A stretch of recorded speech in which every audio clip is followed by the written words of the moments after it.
I was working a regular job. One day I woke up, I was like, I'm not working here no more.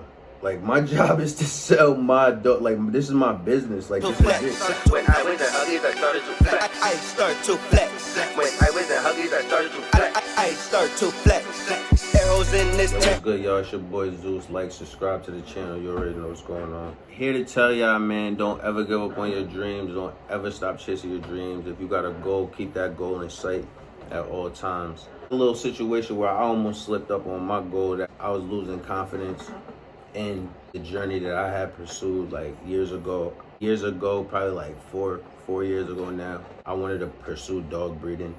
I bought a French bulldog.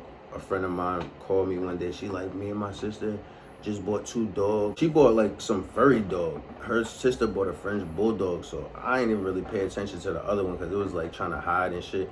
The French bulldog was running around like growling, it was playing, it was mad social. I was like, yo, this dog is so beautiful. I picked it up. I'm like, I love this dog. I want this dog. I'm definitely getting one of these dogs. Since that day, like I fell in love with French bulldogs. Like, I was like, I'm definitely getting a French bulldog. It took me about a year to save up the money to get one, you know what I mean?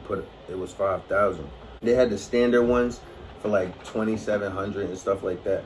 But the ones that I were looking at, 5,000, 6,000, 7,000, 8,000. I was like, whoa, why are these colors so expensive? So finally I found a blue one for 5,000. Went in from Miami, drove to New York City to pick her up. I already knew what I wanted to do, so I started researching breeding. I wanted to be a responsible breeder, not just somebody who breeds dogs. So I started realizing that they don't breed naturally, that they need C-sections, and I'm paying close attention to what the vet is telling me. They're like, these dogs are different.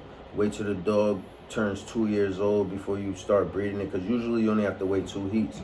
But they're like, wait till the dog turns 2 years old. That way they're in their prime. And then after that, you breed them back to back until you're going to retire them. I'm listening to all of the tips. I'm trying, to not cut any corners with all of this stuff. Waited till my dog turned 2 years old to breed her. Once I got into the breeding process, it got crazy. Like, I started having to spend thousands. Like, I had a female, so I wanted to pay for a stud, so I had to pay for the semen. I had to pay for the semen to get shipped to me. I had to pay for the testing of the semen for the vet to test and make sure the semen was active.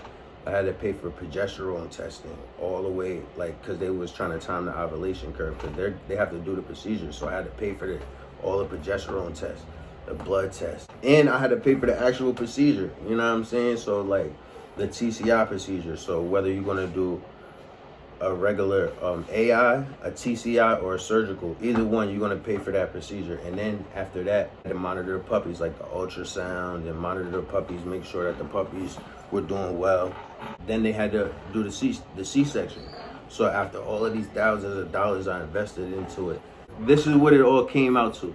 After all of the money invested, all of the time and everything invested, this is what I got. Time I had to wait from saving up from my original French bulldog, to waiting for my French bulldog to grow up, to, the semening, finding a stud, and to actually getting the confirmation that my dog was pregnant, to having puppies, to raising the puppies. My research has told me don't get rid of the puppies until they're at least 10 weeks old. So I kind of waited a little late to start marketing. I didn't start marketing until they were like 8 weeks. And it was a bad time because it was like right around Christmas and stuff like that. So I had a rude awakening that a lot of people didn't have money to afford the dogs. Like, they didn't have $5,000 to drop on these type of dogs. And I was really like losing hope. Like, I was losing hope. I was working a regular job. One day I woke up, I was like, I'm not working here no more. Like, my job is to sell my dog. Like, this is my business. Like, this is it. Like, I finally have the product to sell. Like, what am I doing? Why am I working here? So I literally quit my job that day, and I was like, my job is to sell puppies. That's my job. When I came home, the puppies was looking like they was getting a little bigger. Like, they were getting a little bigger. They was looking like they could have probably been sold 2 weeks ago. Days go by of me going mad hard in marketing. Like, I have a good social media platform, so I'm thinking like it wasn't going to be too hard to sell the dogs.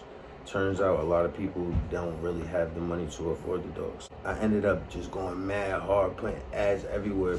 Reached out to one of my friends in another state, had her put an ad in a paper in another state. My mom calls me and she's like, did you sell, you sell any dogs yet or anything? Did you?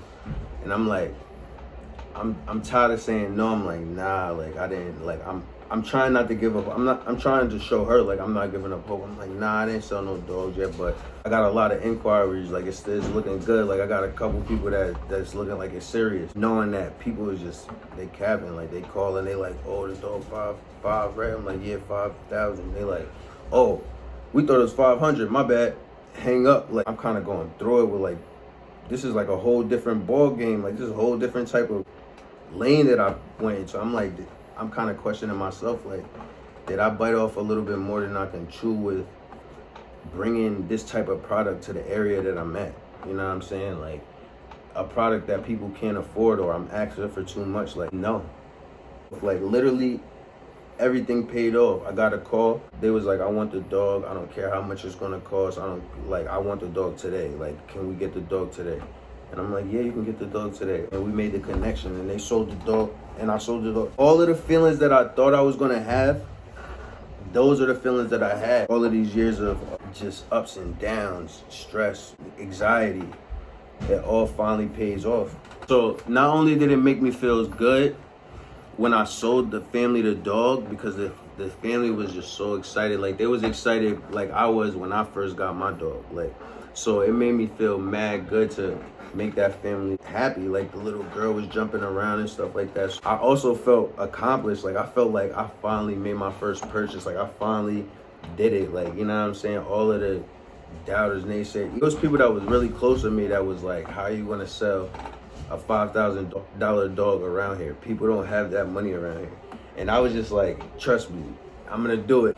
Don't ever give up on your dreams, man. Keep the goal in sight. If you believe you could do it, you can do it. Like, I'm telling you right now, your passion is not your friend's passion, your girlfriend's passion, your boyfriend's passion, your cousin's.